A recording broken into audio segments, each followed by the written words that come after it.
speaker or Oh, I think Howard is. Howard? Yes. Okay. Mhm. So Howard is going to introduce Desiree Brown-Quilty, and she's going to speak about lessons from a nomad. Okay, yep. Thank you, David. So Desiree Brown-Quilty is an educator, a solo female traveler, and a writer living in Angola. She shares lessons from living in 10 countries and traveling to over 70 so far. As a lifetime traveler who also enjoys both traveling and writing, she's slowly building a community for midlife women who are redesigning their lives. The topic of our presentation today is Lessons from a Nomad. Please join me in welcoming Desiree to our club. Desiree, take it away. Hi, good morning. Good morning, everyone. Thank you so much, Howard, for that introduction. I'm going to share my screen. I'm going to start sharing my screen. Yeah. Here we go. Yeah. Okay. Yep. Yep. So can we see that? Just checking. Is that okay? Yes. Yes, we're seeing it. Yeah. Okay, fantastic. Okay, good morning, everyone. Once again, thanks to Peter and Howard for the communications before the meeting, and thanks again for that lovely welcome. And it's really a nice thing to see that there's an online Rotary Club. I had no idea. Okay, so I'm in Angola at the moment, and my plan for today is to share some lessons, things that I've learned, through my nomadic journey so far. All right, so let's begin. Okay, a little bit about me. So as Howard said, I'm an educator. I am a math teacher, and I've been teaching in international schools for about 20 years or so. And I also write. I recently published a book on my journeys that I think I published it last year. So I'm also an author as well. And one of the things I do is I consider myself a solo female traveler. I just travel. I think traveling is just in my blood. And it started from when I was about 3 years old, and I've been traveling since then. And because of my work and other circumstances, I've lived in about 10 countries and traveled to about 70.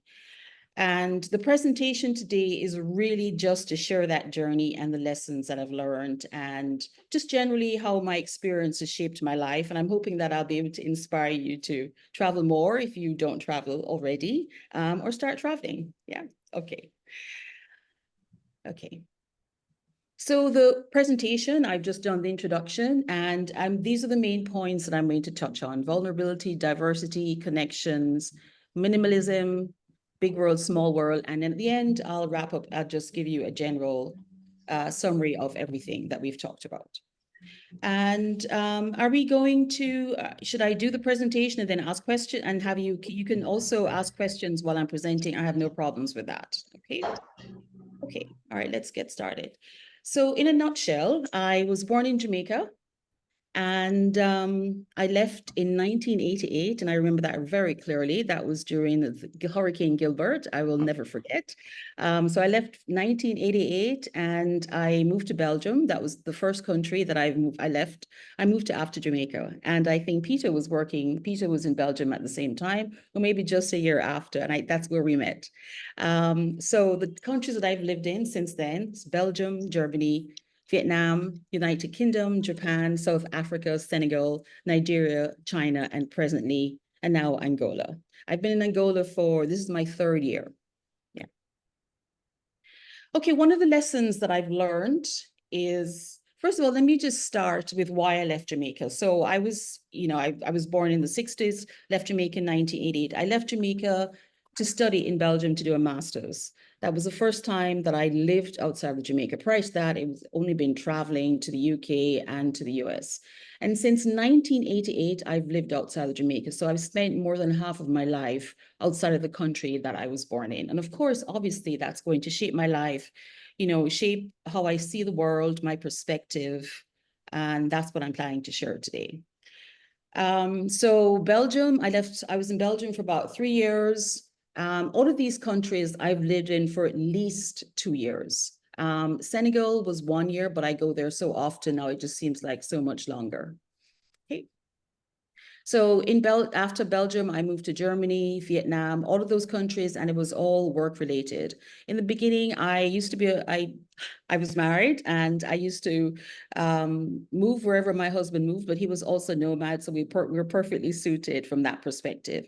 And then after we split up, I continued traveling on my own. So I consider myself a solo female traveler. So the first lessons in all those years, more than 30 something years, there are 6 key things that I've really learned and that have really shaped my life. The first thing is that vulnerability leads to growth. One of the people that I really like is Brené Brown, and she says that she describes vulnerability as not winning or losing. It's having the courage to show up and be seen when we have no control over the outcome. Vulnerability is not weakness, it's our greatest measure of courage.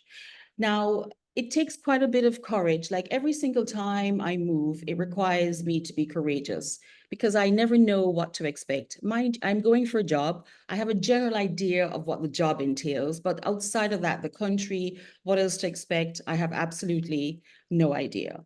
So every single time I move, there's always a sort of level of vulnerability that I have to be comfortable with. I'll just give you an example. China. When I moved to China, I was in China just before the pandemic started. I was moving from Nigeria to China. Of course, my Mandarin is non-existent.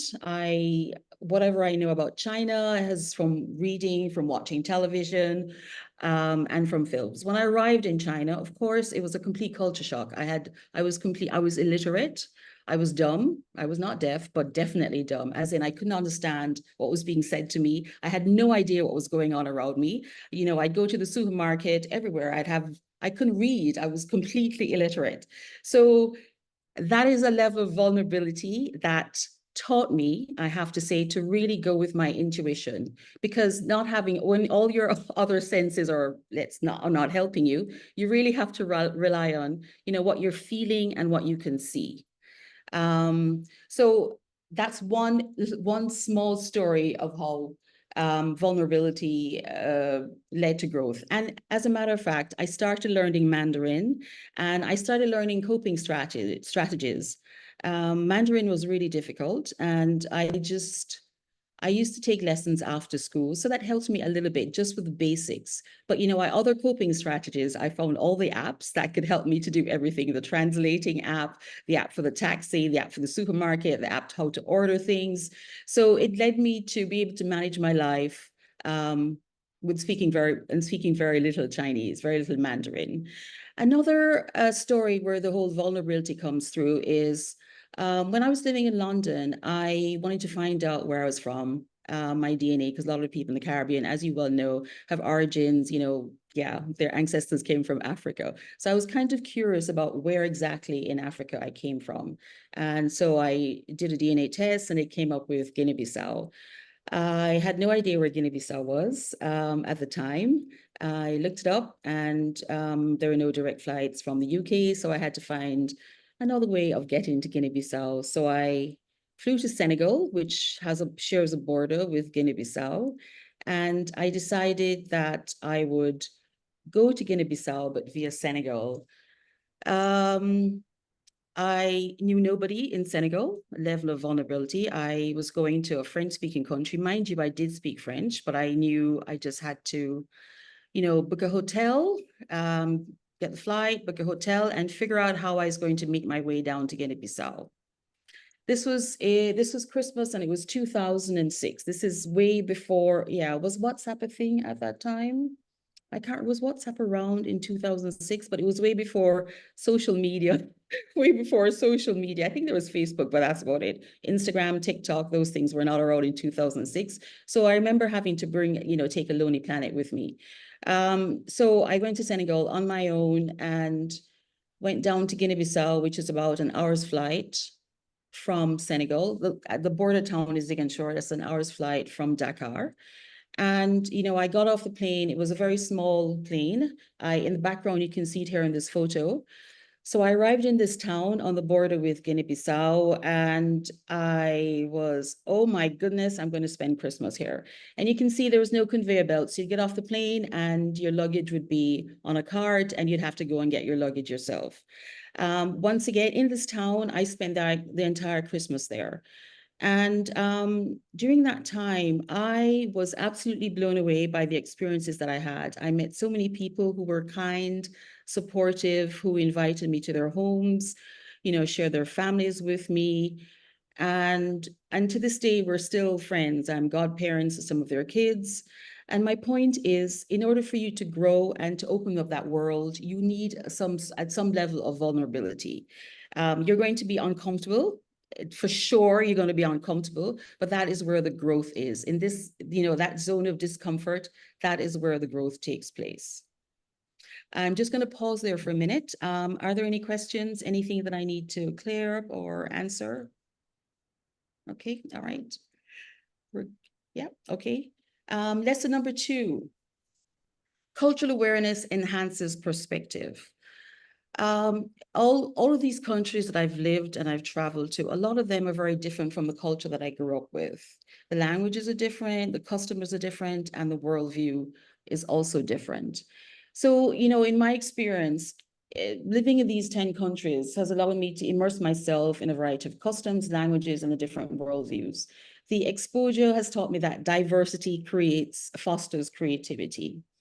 An example, one of the countries I lived in was Nigeria.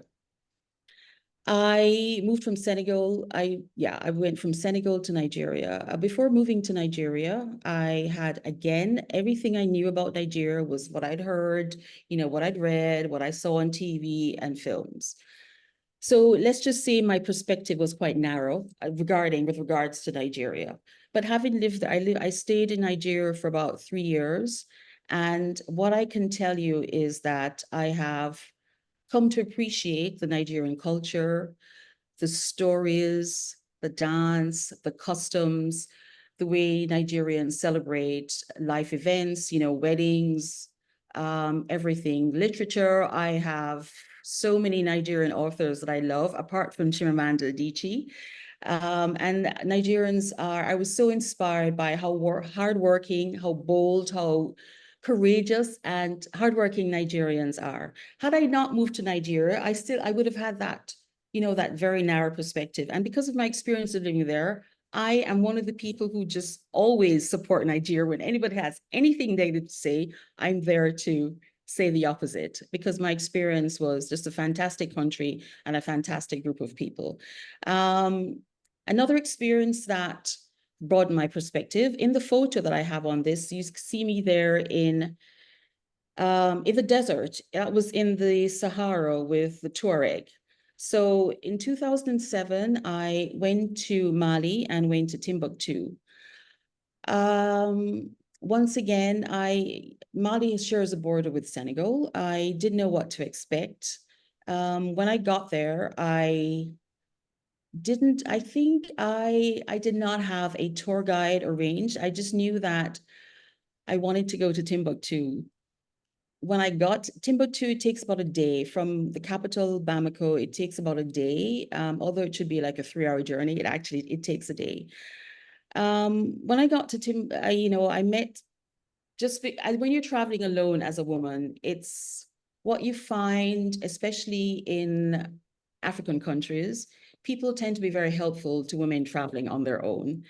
And a lot of people came to my rescue, but came to my help. So when I needed information and ask at the hotel, you know, they'd have recommendations, you know, for tour guides, people who could share, you know, could take me around and that sort of thing. And of course, I also had my Lonely Planet. So it's not as if I was just following random stories, random people, but I also backed it up with, you know, information from my Lonely Planet.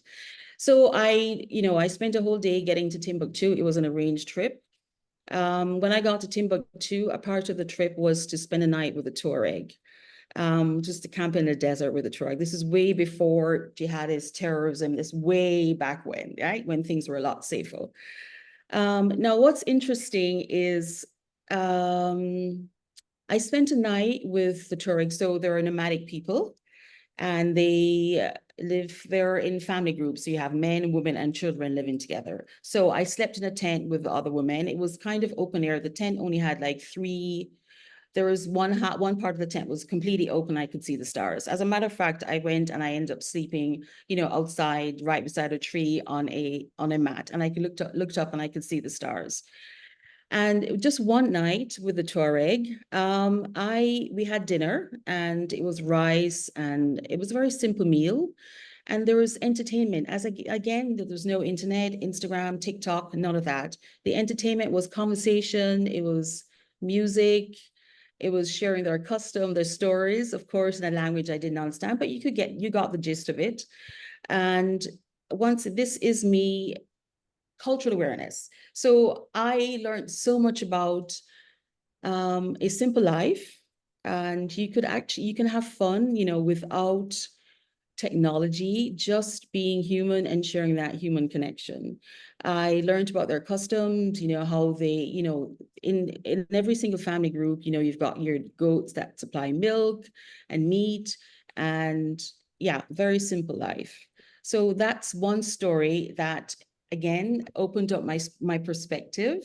And I can say that although now today it's quite interesting, because today that part of Mali is a bit unstable because of jihadist terrorism and that sort of thing. But before that, it was completely safe. And yeah, it's the same people, but different circumstances. So I've come to appreciate different groups of people based on my interaction with them, and forgetting about, what I heard before or the knowledge that I had before coming in contact with them. My third lesson is minimalism. Minimalism leads to freedom. Now, having moved so many times, I have learned that minimalism is really not about what you own, it's about why you own it. So I've had to pack many times. The picture that you see there, it's about 1, 2, 3, 4, 2, 4, 6, 7 suitcases. And that was me moving from after the pandemic. So during the pandemic, I spent time in Jamaica. Moving from Jamaica to Angola. Of course, I own more than the number of suitcases you see there. But given the fact that I move maybe every 2 or 3 years for work, I give away a lot of stuff, and I don't buy things unless I really, really I find value in them. Because of that minimalism, I feel a lot freer. I feel that with every single thing that I own, it means something to me.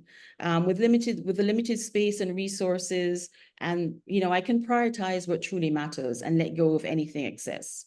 So embracing this idea of minimalism, that's allowed me to lead a more focused life, free from the burden of unnecessary possessions and distractions. And if I happen to have an unnecessary, possession, at some point, when I'm packing again, I'm going to have to decide what I leave behind, what I give away, and what I sell.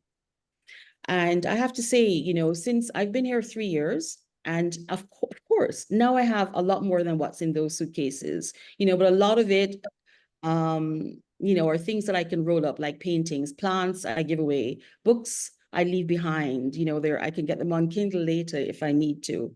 Anything else I leave behind or I give away, and I keep in the back of my mind as well that, my time in this world, on this earth, is limited. I'm not taking anything with me anyway. So at the end of the day, it really does not matter. All right. Okay, lesson number 4, connections are universal. One quote from Margaret Wheatley is, relationships are all there is. Everything in the universe only exists because it's in relationship to everything else. Nothing exists in isolation. We have to stop pretending we're individuals that can go it alone. And as I mentioned before, when I travel on my own, I'm very reliant on other people. I'm reliant on the people I sit beside on the airplane, on the bus, all the people I meet in the hotels. Very reliant. A lot of the times I I need information, and yeah, I have to ask questions. That's also a level of vulnerability, going up to a complete stranger and asking, where do I get this? How do I get there? And you'd be surprised how many people will, strike up a conversation with you and, invite you to sit with them at a table, invite you to sit with them at dinner, offer to meet in a cafe, maybe the day later. One example of that was actually just recently. I was in South Africa for holidays and I went on a safari in the evening.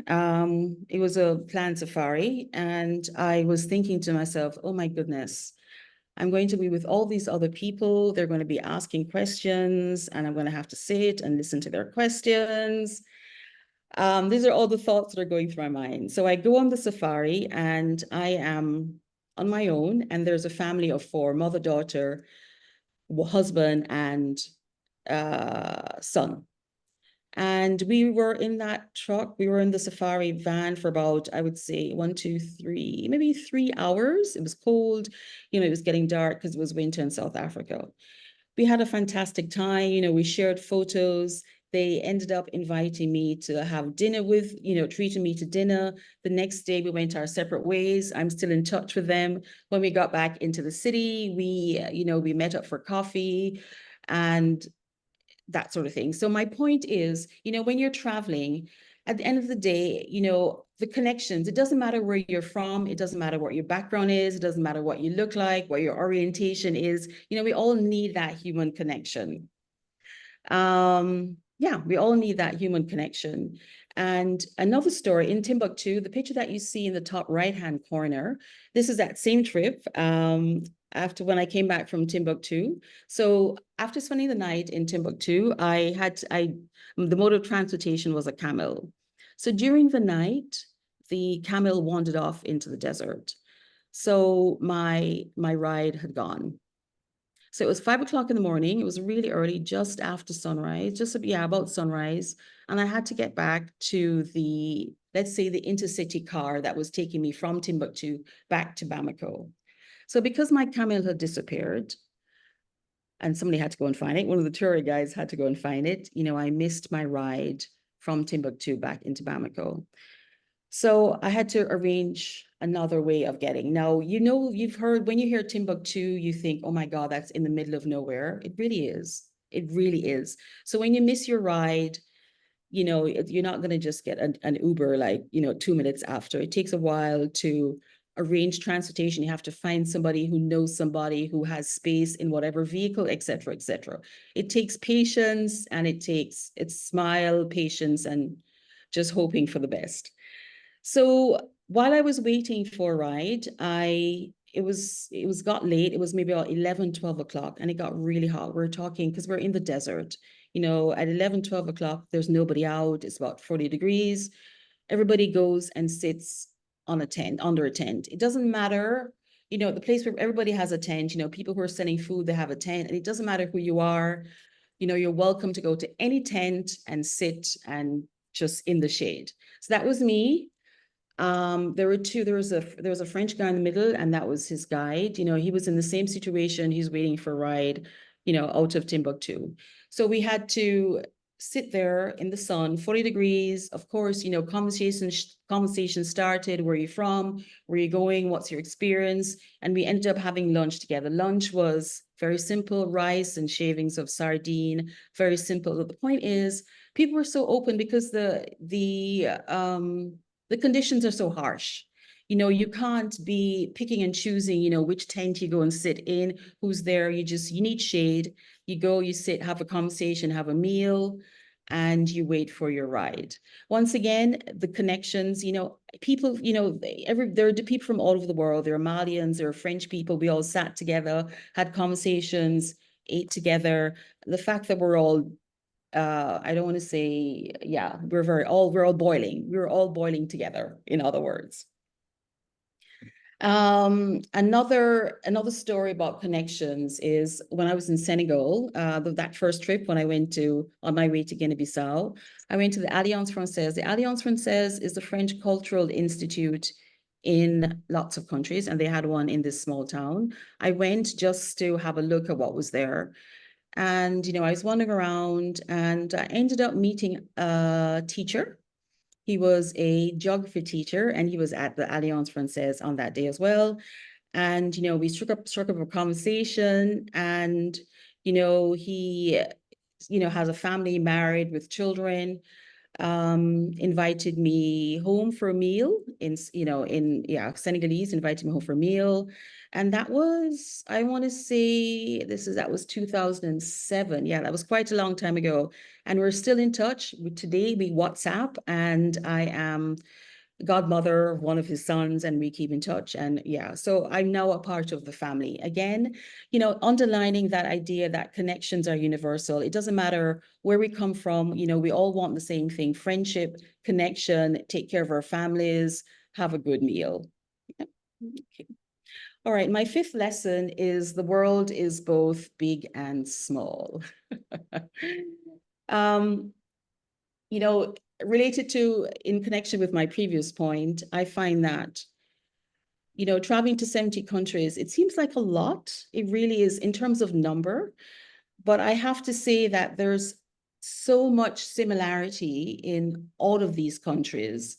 You realize that despite cultural differences, you know, we all share the common hopes, common fears, dreams, you know, and that makes the world feel so much smaller and so much more connected. Some of the times I'm with people and I think, have I met you before? How long have I known you? Because we have so many things in common, it seems if, you know, I've known them for all my life and yeah, they know everything about me, I know everything about them, but that's really not the case. It's just because as human beings, you know, we share so many values, we have so many values in common. So I'm just going to pause there for a minute. Any questions or comments before no, we're good. Yeah, Okay. so I have a question. So Yes. so far I've heard lots of great things, and I'm truly inspired just by your story, but I haven't heard any negative things. So I haven't heard any negative experiences that you've encountered along your journey. Negative experiences besides the camel leaving me in the desert. That's a negative. Negative. You see, that's a fantastic question. Well, I think what about challenges? Yes, challenges. maybe challenges. Yes. Challenges, right. Okay. I would definitely, okay, one challenge. As a single woman, it's very hard. Dating is very difficult. Yeah. That's one challenge for sure. Because again, at the age that I am, I'm not a spring chicken. I'm over 40, over 50. It's very difficult to find a partner. That's definitely one challenge. But on the flip side, looking for a partner is actually fun. You know, again, because it's 2024 and the way you meet people nowadays is, you know, through apps or you go out and you meet people. So that's been a challenge. That's one challenge that comes to mind. The other one, food is not really a challenge because I enjoy trying different things. I think that would most be it. I think it would be finding a partner. That would be the biggest challenge, I would say. Yeah. Let me ask you then, what are some of the preparations that you would consider that you want to make sure you have in mind before you go? Safety issues. You talk about when you're going to Timbuktu. Do you think about how you're getting back? Those are some of the things you think about. And the minimalism is one of the things that I really appreciate you for presenting. And how do you get to that level of minimalism? Right. Okay, let me deal with the minimalism first. First of all, the more things you have, the more it costs you. That's already something, right? So you want to cut your costs because normally you have an allowance, but you don't want to go over that. So that forces you to just cut the things because a lot of the time, you know, you don't want to be taking all the, you know, as we used to say in Jamaica, all the carouches with you. You know, you just think to yourself, is this going to bring me, can I get this? That's another thing. You can leave behind the things that you can get in the country that you're going to. You know, soap and little things like that, you can leave them behind. But it's just things that are dear to you that you won't be able to replace. That's what you take with you. The other question was preparations. If you're going for work, there's some level of comfort because you're going to an organization and they're going to sort out the paperwork for you. But you have to take care of everything else. So your personal belongings and your mindset. Your mindset is the most important thing. So whenever you move to a new country, you know, the first couple of days, it's going to be all hunky-dory. It's all new, exciting. Everything is shiny. But maybe after month number 2, you know, you start missing what's familiar to you. So you do go through a period of, I don't want to say depression, but you miss your family or you miss whoever from the previous country and you think, oh my God, why am I here? So you go through this dip in your mood and your outlook. But after a while, you know, it goes up again and you start feeling more comfortable. So there's always that, you know, period of adjustment after all the shininess, you know, kind of fades. In terms of holidays, well, as a single woman, first you decide where you want to go and you do your research. You know, nowadays there's so much information out there, you know, you'd find the Airbnb in an area, you know, you can see pictures, you can get reviews and that sort of thing. So if you're going off on your own, let's say for the first time as a solo female travel, you know, you choose a country that's easy, not easy, but not too challenging for a single woman. And the most important thing is to do your research. The second most important thing after you've done your research is to go with your gut. You know, a lot of the times we overthink things and ignore what our body is telling us. Our body always knows. Especially, you know, when I was in China, there was no logic because I didn't understand what was going on around me. No idea. So I just had to rely on how I felt. You know, if I felt safe, it was okay. And if for some reason I did not feel safe and I could not, you know, my brain is trying to find exactly why I don't feel safe, but that's not always possible. As soon as you feel any uncertainty, you know, you do something about it. Joan, I hope I've answered. And Marcio? Yeah, I think you do. And I'm thinking also, I think when you're talking about China experiences, you're probably looking at body languages around you and even people expression of self and what's going on. Yeah, so you have to rely on your feelings and what you see. That's it. Yeah, so you really have to be aware of your surroundings for sure, all the time. Yeah. Marcio, have I answered your question? Yes, you have. Okay, Thank fantastic. you. Fantastic. All right. And my final point, and for me, this is the most important. Where you were born does not determine who you are. As I said, you know, I was born in Jamaica and I left, you know, in 1988. And Chimamanda Adichie, one of my favorite writers, you know, she talks about the dangers, you know, of a single story. A single story is really, you know, people make assumptions based on where you're born. For example, yes, I'm Jamaican. The first thing lots of people ask me is, oh my God, why don't you have locks? Do you smoke weed? You know, that sort of thing. So Chimamanda Adichie is saying that it's so dangerous to have one single story, and that's based on our preconceptions, our perceptions. I mean, all of those things about Jamaica might be true, but they're incomplete. You know, it's not always true about the person that you're meeting. For example, me, you know, in terms of spirituality, I discovered Buddhism in Russia. So I'm not, you know, Christian. And, you know, people meet as Jamaican. When I say I was born in Jamaica, they're going to immediately assume that I'm Christian. You know, they're going to assume that I'm married with children, et cetera, because that's what's expected, you know, at a certain level. So I think we need to remember that where you're born doesn't determine who you are.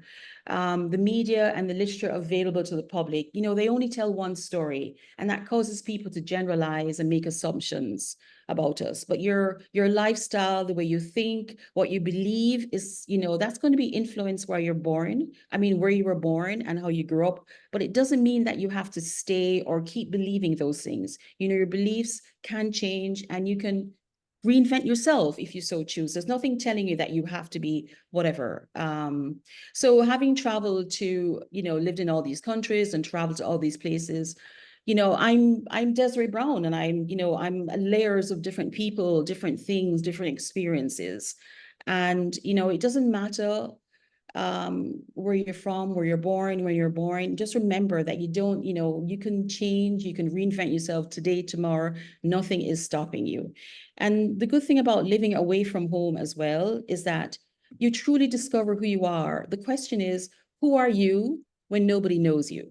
right? That is when you discover what your true values are, where there's nobody around to, to judge you because they don't know you, right? And they probably don't care about you either. I mean, not care about you, but they don't care what you do, what you think. So living away from home has allowed me to really discover who I am. And one of the things that I've discovered recently is that I'm an introvert. I'm an introvert, I enjoy socializing, but when I need to recharge, I come home and I stay calm and I chill. So that's something, and I didn't, having grown up in Jamaica and all these years, I just discovered that. Can you imagine that at this stage of my life? And that's totally fine. So you keep learning all the time. Yeah. So my final thing, what I want to say just to wrap up is that, one of the life lessons, embrace change and uncertainty, embrace vulnerability. It is uncomfortable, but that's where the growth happens. Cultivate meaning relationships across cultures. At the end of the day, we're all human beings and we all want the same thing. We want to be comfortable, be happy. Yeah.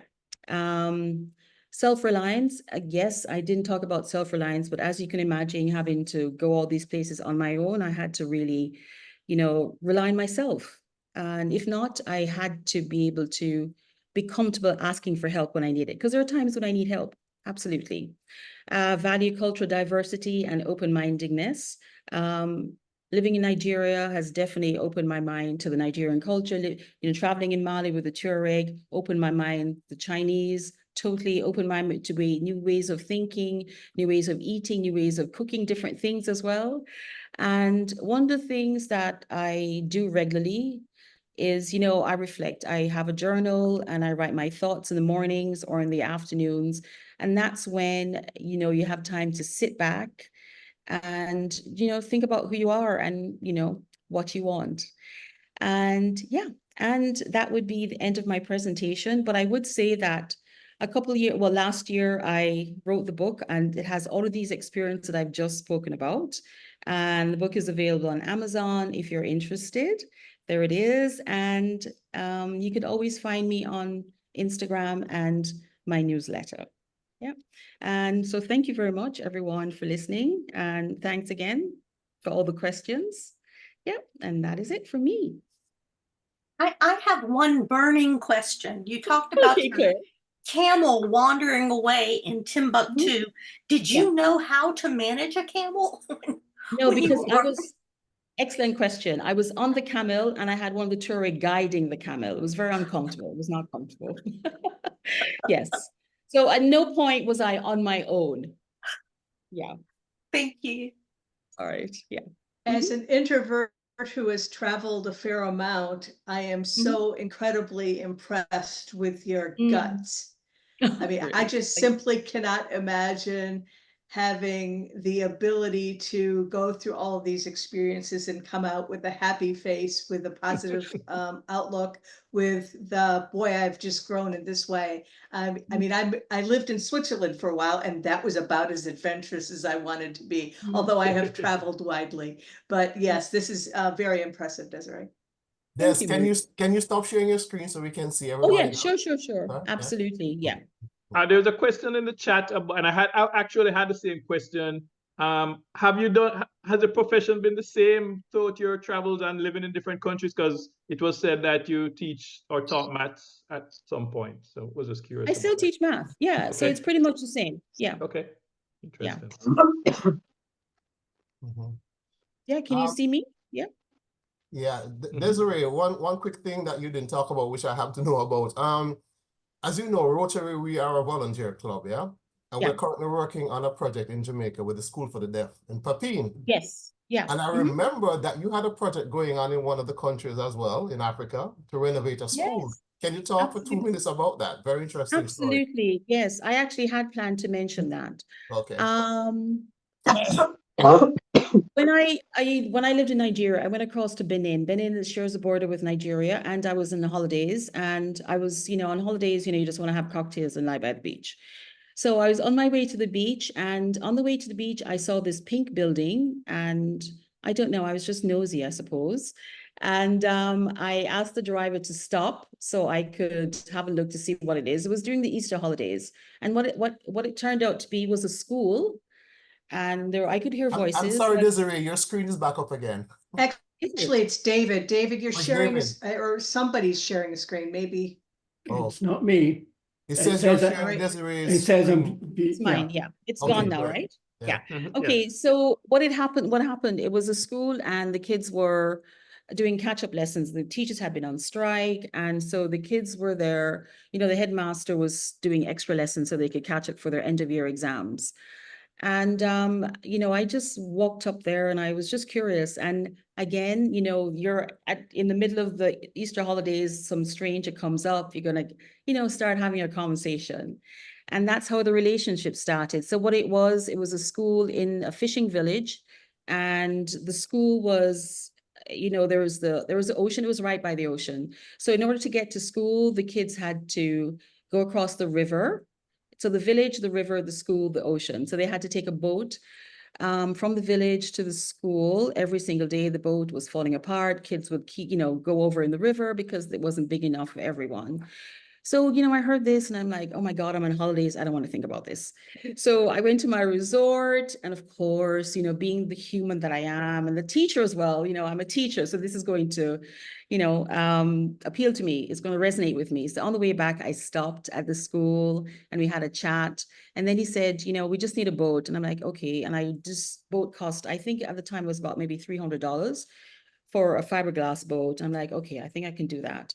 So I ended up, you know, fundraising, you know, after the boat, then there weren't enough teachers, the classrooms need repairs, the toilets, there were no toilets for the girls. As a woman, as a teacher, I'm like, oh God, girls need toilets. So we ended up having a 3-year I ended up having a 3-year relationship with the school. I ended up doing, what was that thing that we used to fundraise? Was it Fund My? GoFundMe, was it? GoFundMe, yes, Yeah. it was GoFundMe, yes. So I ended up doing GoFundMe, bothering, you know, just shaking my friends down. You know, Marie, we were talking about getting donations. Including me, you shook me down. Exactly. After you shake your friends down for money and all that, you know, you need to go. So that relationship was 3 years. So we raised money, paid teachers, hired teachers, fixed toilets, canteen, and just the other day, Peter, good question. I got a WhatsApp saying that the toilet doors need repairs and that kind of thing. So actually, it was a small amount, so I could do that. So I ended up just doing that. But yeah, I'm still in touch with them, right? Yeah. So I want to apologize. Apparently, I have a problem with my camera. I hope you can hear me, but you can't see me. But Desiree, I want to thank you very much for a fascinating presentation. I related to several parts of your stories about the vulnerability, about being in a country where you don't speak a single word of the language. And I've actually had some negative experiences there. But I find it fascinating. And I want to thank you very much for having come to us this morning and made your presentation. I hope everyone can see my screen. I know my camera's not